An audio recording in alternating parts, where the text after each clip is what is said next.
Hello everyone, and welcome to Daily English Insights. My name is Robert, and I'm here to help you understand English the way native speakers actually use it. Today's topic is why native speakers sound so fast and how you can keep up. Have you ever listened to native English speakers and thought, wow, they speak so quickly, I can't catch everything? Don't worry, you're not alone. In this video, I'll break down why English often sounds so fast, the little tricks native speakers use without realizing it, and most importantly, how you can train your ears and your speaking style to keep up. Have you ever watched a movie in English and thought, wait, did they just skip half the words? You press rewind, you listen again, and still, it feels like the actors are speaking at lightning speed.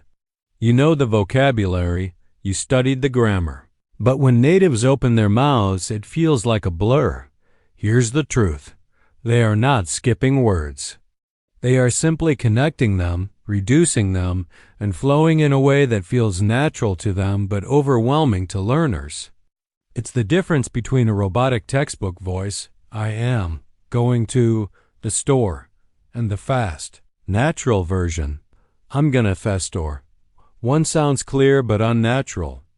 The other sounds fast but real. The good news is you can keep up. And not only keep up, you can train your ears, your mouth, and your confidence to match the rhythm of native English. In this lesson, I'll guide you step by step. We'll slow things down, practice together, and then speed them up until you can follow along. By the end, you'll understand the secrets behind fast English and have the tools to finally keep pace. Let's begin. Next, let's shift from technique to mindset. I'll show you how to move from too fast, I can't, to I can keep up, a confidence shift that changes everything. It's easy to believe that native English is simply too fast, that maybe you'll never understand it. But here's the truth. It only feels impossible until your brain adjusts. Think about riding a bicycle. At first, it seemed shaky, maybe even dangerous. But the more you practiced, the more natural it became. English works the same way. I once knew a learner who loved watching American TV shows but used to panic every time. She told me, they talk so fast. I only catch a few words. But she didn't give up. Instead, she trained with shadowing, focused on reductions like gonna and wanna, and celebrated each small victory. 6 months later, she watched the same shows with subtitles off and smiled, because she understood most of it. Here's the shift. Stop telling yourself, I can't keep up. Start saying, I'm training my ears every day, and I'm improving.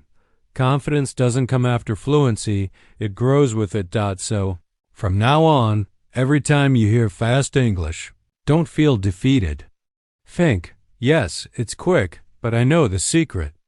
I can keep up, and now, let's put everything together with one final shadowing drill.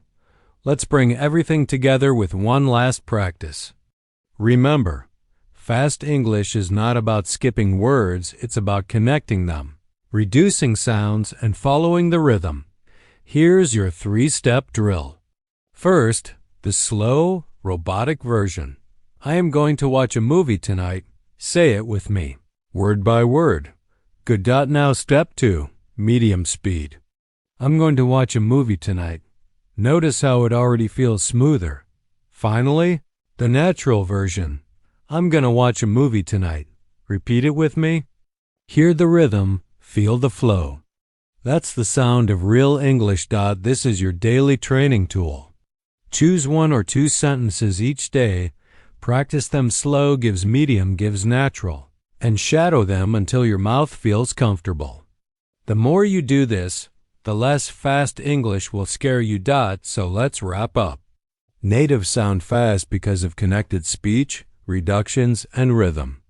But now, you know the secret and you've practiced the solution. Here's my challenge. Shadow this video every day for 1 week. Watch how your ears open, your voice flows, and your confidence grows. You don't need to fear fast English anymore. You can keep up. So, Why does English sound so fast when native speakers talk? Let's break down the mystery dot first. It's about connected speech. Native speakers don't pronounce each word separately like a robot. Instead, they glue words together. For example, want to becomes wanna. If you expect to hear every word slowly, you'll feel lost. Second, we have reduced sounds. In real speech, many sounds shrink or almost disappear. Going to becomes gonna. Did you turns into did ya. Imagine reading a full sentence in your textbook, but in real life, half the sounds get reduced. No wonder it feels fast. Third, and maybe most important, English is a stress-timed language. That means some words are strong and clear, while the others get rushed and weak. For example, I want to go to the store. The bold words carry the rhythm. The rest fly by quickly. Here's the contrast. In a classroom, English often sounds like, I am going to eat. Very slow, very separate. But in real life, it's, I'm gonna eat. Same sentence. But now it feels like a race. This is the problem most learners face. It's not that you're bad at English, it's that the English you studied is not the English you hear. But don't worry. In the next section, we'll practice listening together and spot those hidden words. Now that you know the reasons, let's train your ears. The first step is to realize that natives don't really delete words, they just squash them together. Imagine two pieces of clay pressed into one shape. The words are still there, but they sound smaller and faster. Here's a simple example. Robotic, textbook style. I am going to eat. Now, the natural way. I'm gonna eat. Did you hear how three words collapsed into one sound? Let's try another. Robotic. Did you like it? Natural. Did you like it? It almost sounds like a brand new word, right? This is why many learners panic. The sentence they studied in the book looks nothing like what they hear on Netflix. But once you learn these reductions, your brain starts recognizing them automatically. Let's practice together. I'll say the slow version, then the fast version. You repeat both. Ready? I am going to school. Gives I'm gonna school. What are you doing? Gives what you're doing. See? The fast version is shorter, but you still catch the meaning. That's the secret.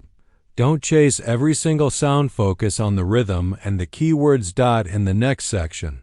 I'll show you how to use shadowing, listening, and speaking at the same time to train both your ears and your mouth for this natural rhythm. Now that you've spotted how English gets squashed together, let's move to one of the most powerful tools for fluency. Shadowing. Shadowing means you listen to a native speaker and speak at the same time, copying their rhythm, their stress, and their flow.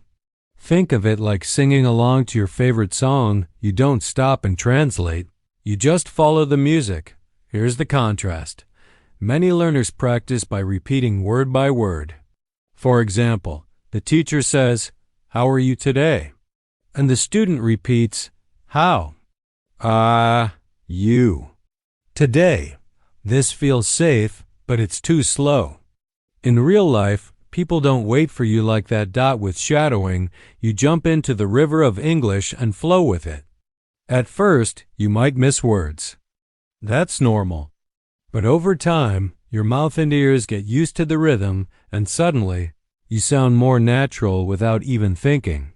Let's try a short demo together. Imagine a friend asks, "Hey, what are you up to?" Natural speed. "Hey, what you're up to?" Now you shadow me. Don't pause, just copy my rhythm. "Hey, what you're up to?" Good. And here's a reply. "Not much, just hanging out." Shadow it. "Not much, just hanging out." It feels fast at first, right? But that's the training. Just like exercising muscles, the more you shadow, the stronger your English rhythm becomes. In the next section, we'll take this skill into real everyday English like at a cafe or on the phone, so you can hear how fast speech works in real life. So far, you've practiced short examples. But how does fast English really sound in everyday life? Let's take a look at common situations. Imagine you're at a cafe. The textbook version is, "Can I get a coffee to go, please?" Clear, slow, separate. But listen to the natural version. "Can I get a coffee to go, please?" The words slide together like one long train. Nothing is missing, the sounds are just connected. Here's another.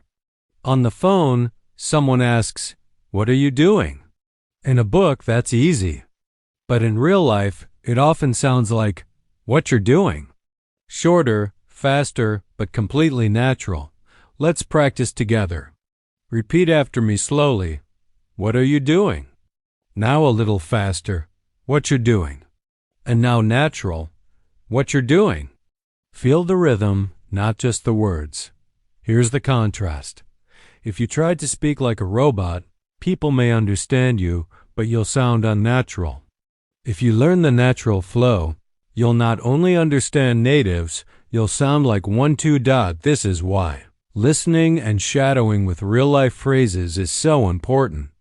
You're not just studying English, you're training to live it. In the next section, I'll show you how to stop translating in your head and start thinking in English, which is the key to keeping up with fast conversations. One of the biggest reasons English feels too fast is because many learners are busy translating in their heads. Imagine this. Someone asks you in English, "What time is it?" Your brain hears the question, translates it into your language, thinks of the answer, then translates back into English. By the time you're ready, the conversation has already moved on. That's why it feels impossible to keep up. Here's the contrast. Wrong way. Translate word by word. Slow, heavy, stressful. Right way. Think directly in English. Quick, natural, confident. So, how do you train this skill? Start small. Let's practice a quick drill together. I'll ask you a simple question. Don't translate, just answer in English, even if it's not perfect. Ready? What did you eat yesterday? Pause, answer. Good. Now another. What's your favorite color? Say it out loud. Notice how, when you respond directly in English, the words come faster. Here's another exercise.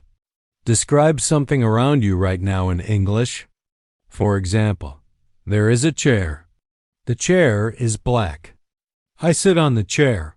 Simple, but effective. The goal isn't fancy grammar, it's building the habit of thinking in English first. Remember, fluency is not about perfection. It's about flow.